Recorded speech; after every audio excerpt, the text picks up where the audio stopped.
Hablaremos hoy de libros milagrosos, de libros mágicos.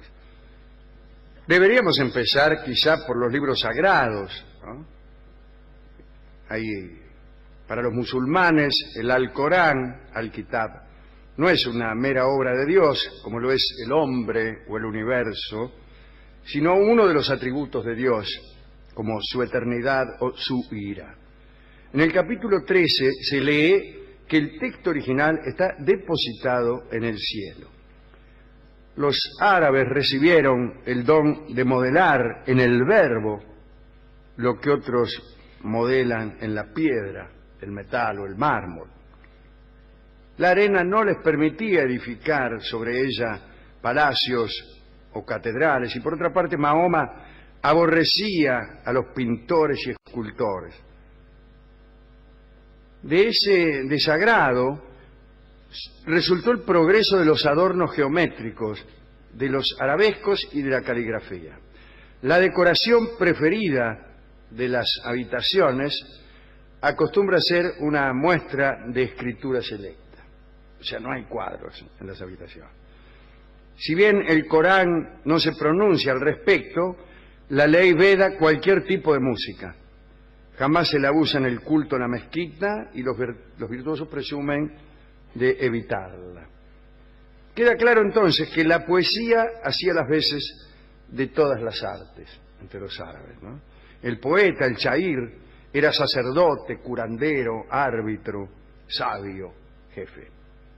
El poeta era omnipotente y podía matar por medio de la palabra, podía con sus versos traer alegría o tristeza, podía desencadenar la cólera, la venganza o la guerra.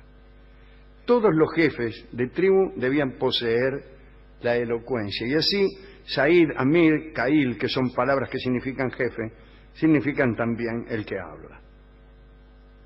En un libro escrito por la divinidad, nada puede ser casual, ni en el Corán, ni tampoco en la Biblia, que también es un libro sagrado. Los cabalistas razonaron que la virtud de ese orden provenía de las letras de las palabras, hicieron una complicada ciencia al respecto. Otros pensaban que los números eran instrumento de la creación, eso ya lo pensó Pitágoras, pero que las letras lo sean fue el aporte de la Cábala. Sin embargo, yo pasaría por alto, porque ya hemos hablado mucho del Corán y de la Biblia, como libros mágicos, y empezaría por el libro que encontró Nicolas Flamel allá por el siglo XIV. Él dio cuenta de un libro que, según parece, había sido editado en el infierno. Lo había comprado Flamel por 2 guineas. Era dorado, muy viejo, las hojas no eran de papel ni de pergamino, sino de corteza de árboles jóvenes, estaba encuadernado en cobre y la tapa estaba cubierta de signos indescifrables. Se componía de 3 fascículos de 7 hojas cada uno. La 7ª hoja de cada fascículo aparecía en blanco.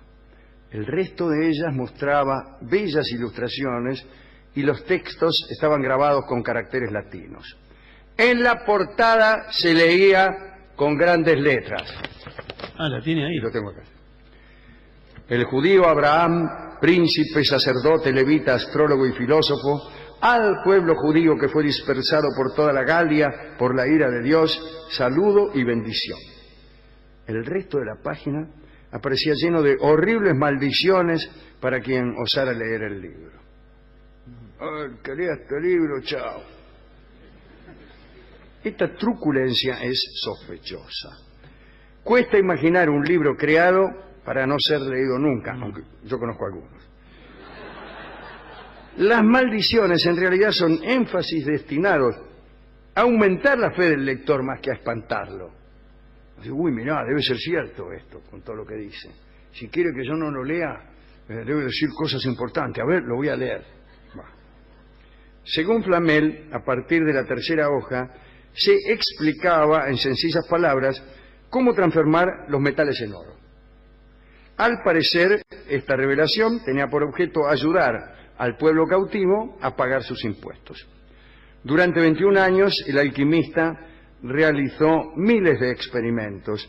Lo ayudaba en ellos y en otros una joven señora llamada Perenelle.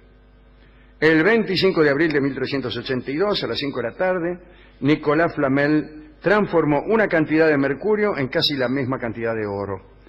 La explicación que dejó de aquel hecho es perfectamente inútil y figura en otro libro, un libro convencional que escribió el propio Flamel y que se llama Libro de las Figuras Jeroglíficas.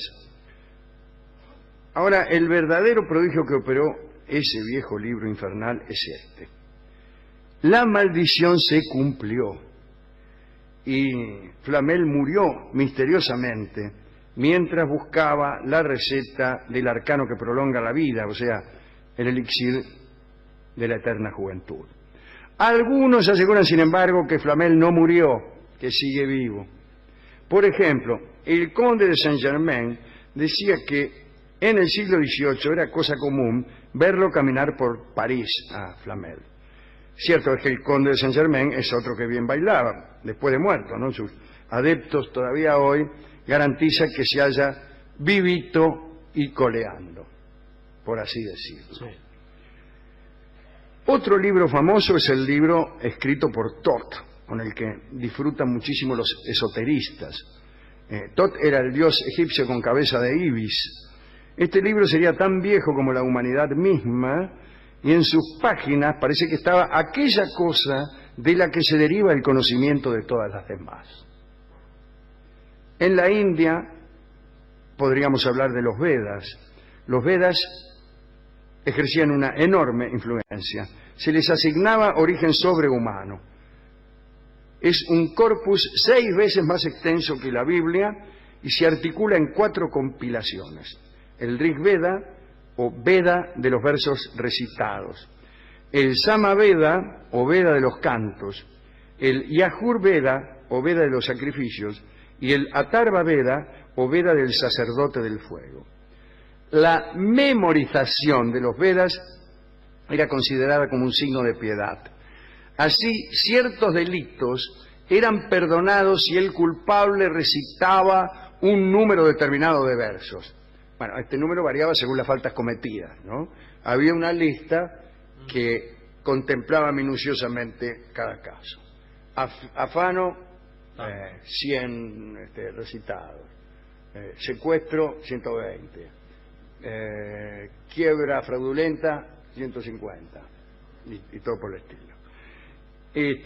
Me imagino yo, por ejemplo, una escena en la comisaría de la India, con el ladrón buscando ahí en su memoria el verso salvador, para no hablar con las discusiones con el comisario, ¿no? No, si este era así. No, dice el comisario cuya versación vedántica debía ser proverbial, porque no iban a mandar un comisario que no supiera los Vedas. No, lo sabía todo de memoria. A ver, dice, si quiere que lo larguemos, recítese el Veda.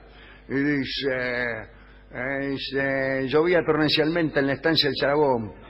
Mateando junto al fogón estaba tuita la gente. Dijo un viejo, de repente se de un cuento que da miedo. No, dice, ese no es el Rig Veda. Ah, señor.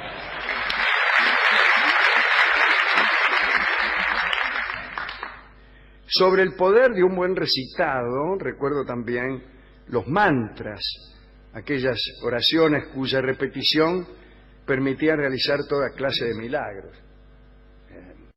La repetición operaba primero sobre vos, disciplinándote, tranquilizándote, no sé qué. Pero después sobre el universo. Mira, 500.000 repeticiones, son muchas, ¿no? Pero te permitían resucitar a un muerto.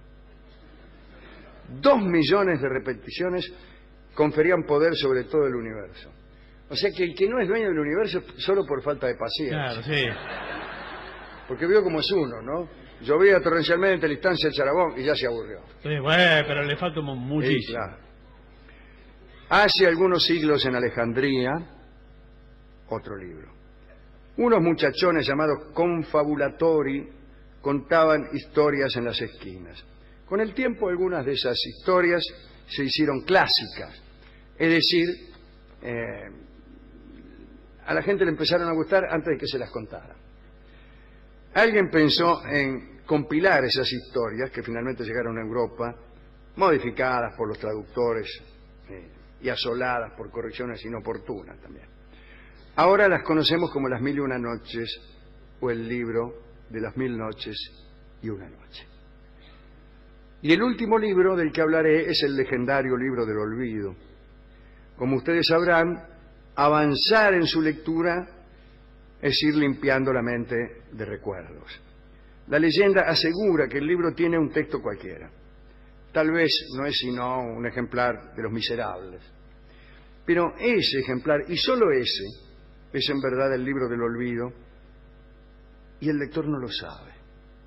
Y mientras conoce las desventuras de Jean Valjean, se interna en el brumoso país de la desmemoria. Sin embargo, no se sabe de nadie que haya completado su lectura. Bueno, desde luego, quienes lo hicieron lo olvidaron. Esta misma circunstancia impide la localización del libro, cuya apariencia, estado y ubicación también han sido olvidados. Algunos dicen que hay más de un libro del olvido y que son muchos los ejemplares mágicos que anulan los recuerdos.